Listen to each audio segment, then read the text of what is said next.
할렐루야. 오늘은 사순절 중 작은 부활절로 지키는 5번째 주일입니다. 오늘도 잠시 후 하나님 앞에 예배할 텐데 예배 전에 마음 순례 묵상으로 우리의 마음을 먼저 정돈할 수 있는 시간을 주심에 감사를 드립니다.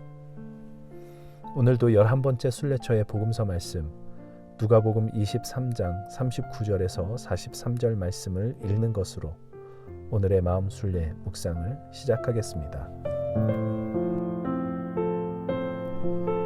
달린 행악자 중 하나는 비방하여 이르되 네가 그리스도가 아니냐 너와 우리를 구원하라 하되 하나는 그 사람을 꾸짖어 이르되 네가 동일한 정죄를 받고서도 하나님을 두려워하지 아니하느냐 우리는 우리가 행한 일에 상당한 보응을 받는 것이니 이에 당연하거니와 이 사람이 행한 것은 옳지 않은 것이 없느니라 하고 이르되 예수여 당신의 나라에 임하실 때에 나를 기억하소서 하니 예수께서 이르시되 내가 진실로 내게 이르노니 오늘 네가 나와 함께 낙원에 있으리라 하시니라.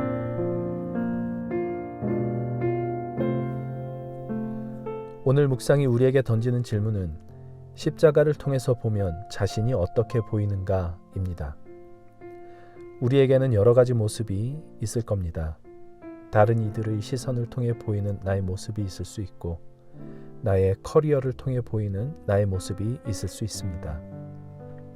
그렇다면 십자가를 통해서 나의 모습을 본다면 나는 어떤 모습일까요? 잠시만 그리스도의 십자가 앞에 나 자신을 세워 나는 그 십자가 앞에서 어떤 존재인지 생각해 보시기 바랍니다.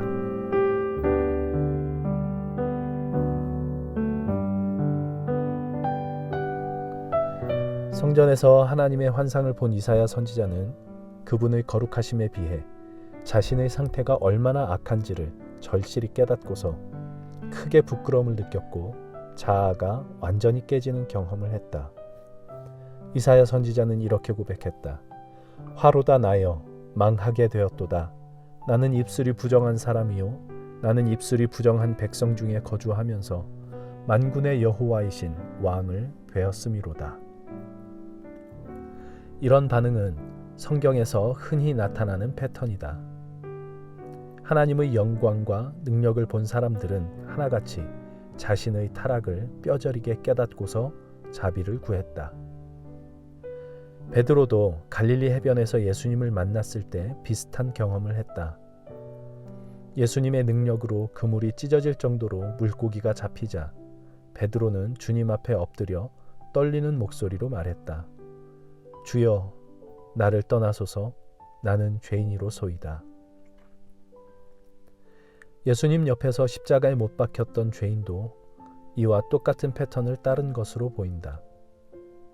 그 강도도 예수님의 신성을 깨닫고서 자신의 악함을 고백하고 그분의 자비를 구했다. 그도 예수님을 보고 크게 놀라 충격을 받았다. 그러나 성전에서 하나님에 관한 지축을 뒤흔드는 환상을 본 이사야나 갈릴리 바다에서 기적 가운데 예수님을 만난 베드로와 달리 그 강도는 그리스도의 강함이 아닌 온순함에 감화되어 고백했다. 그가 예수님을 메시아로 확신한 것은 우고한 사람이 십자가를 감내하고 적들을 용서하는 모습 때문이었다. 의심과 의문의 한복판에서 우리는 하나님이 능력으로 나타나시길 원한다. 우리는 하나님이 이사야와 베드로의 경우처럼 기적을 행하시거나 엄청난 임재로 지축을 뒤흔드시기를 기대한다. 우리는 의뢰 하나님이 현란한 기적을 통해 나타나셔야 마땅하다고 생각한다. 하지만 하나님의 가장 온전한 계시는 예수 그리스도와 그분의 십자가를 통해 이루어졌다. 십자가를 바라보면 우리 죄의 깊이와 그분의 능력의 크심이 동시에 보인다. 십자가는 우리 자신의 실체를 적나라하게 보게 만들고 자아를 깨뜨린다. 하나님께 마음을 향하다. 하나님의 아들이신 주 예수 그리스도시여, 이 죄인을 불쌍히 여기소서. 아멘. 하나님 뜻을 마음에 채우다. 우시야 왕이 죽던 해에 내가 본즉 주께서 높이 들린 보좌에 앉으셨는데 그의 옷자락은 성전에 가득하였고 스랍들이 모시고 섰는데 각기 6 날개가 있어 그 둘로는 자기의 얼굴을 가리었고 그 둘로는 자기의 발을 가리었고 그 둘로는 날며 서로 불러 이르되 거룩하다 거룩하다 거룩하다 만군의 여호와여, 그의 영광이 온 땅에 충만하도다 하더라. 이같이 화답하는 자의 소리로 말미암아 문 지방의 터가 요동하며 성전의 연기가 충만한지라. 그 때문에 내가 말하되 화로다 나여 망하게 되었도다. 나는 입술이 부정한 사람이요 나는 입술이 부정한 백성 중에 거주하면서 만군의 여호와이신 왕을 베었음이로다 하였더라. 이사야 6장 1절에서 5절 말씀을 마치시고 시몬에게 이르시되 깊은 데로 가서 그물을 내려 고기를 잡으라. 시몬이 대답하여 이르되 선생님, 우리들이 밤이 새도록 수고하였으되 잡은 것이 없지만은 말씀에 의지하여 내가 그물을 내리리이다 하고 그렇게 하니 고기를 잡은 것이 심히 많아 그물이 찢어지는지라.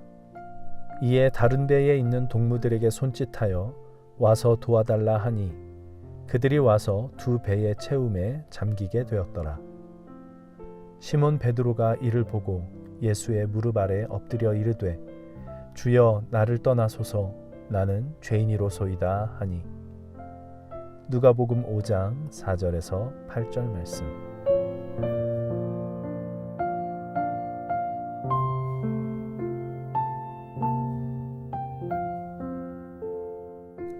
네, 여기까지 오늘의 마음 순례 묵상이었습니다. 오늘 묵상글의 마지막 2 문장, 십자가를 바라보면 우리 죄의 깊이와 그분의 능력의 크심이 동시에 보인다. 십자가는 우리 자신의 실체를 적나라하게 보게 만들고 자아를 깨뜨린다 라는 말이 마음에 와 닿습니다. 네, 십자가를 통해 나 자신을 보면 십자가가 아니고는 해결될 수 없을 만큼 처참한 죄인의 모습이 보입니다. 그리고 그럼에도 불구하고 그런 죄인을 사랑하신 하나님의 사랑의 능력이 보입니다. 나의 죄인됨의 처참함이 드러날수록 하나님의 무한하신 사랑이 선명하게 보입니다. 하나님의 사랑을 받은 죄인, 그것이 우리의 정체성이라는 것이 그리스도의 십자가에서 드러납니다. 그리하여 하나님의 강력한 힘 앞에 무릎 꿇는 것이 아니라 하나님의 그 사랑 앞에 무릎을 꿇는 것, 믿음이란 그런 것이 아닐까 싶습니다. 오늘 하루도 여전히 이 죄인을 찾아오시는 그 하나님의 사랑 앞에 무릎을 꿇는 날로 만들어갈 수 있으면 정말 좋겠습니다. 주일에 교회에 나와 예배에 참석하는 것보다 훨씬 더 중요하고 본질적인 신앙생활이란 바로 그런 것일 것입니다. 주님, 주님의 십자가를 바라볼 때, 그 십자가 앞에 나를 세울 때, 그 십자가를 통해 나를 볼 때 우리의 처참한 죄인된 모습이 보입니다. 그리고 그런 죄인을 위하여 자기 아들을 기꺼이 내어주신 하나님 아버지의 사랑이 보입니다. 경외함으로 그 사랑 앞에 무릎 꿇게 하시고 그 사랑이 강권하시는 삶을 살아낼 수 있는 저희들 되게 하옵소서. 예수님의 이름으로 기도합니다. 아멘.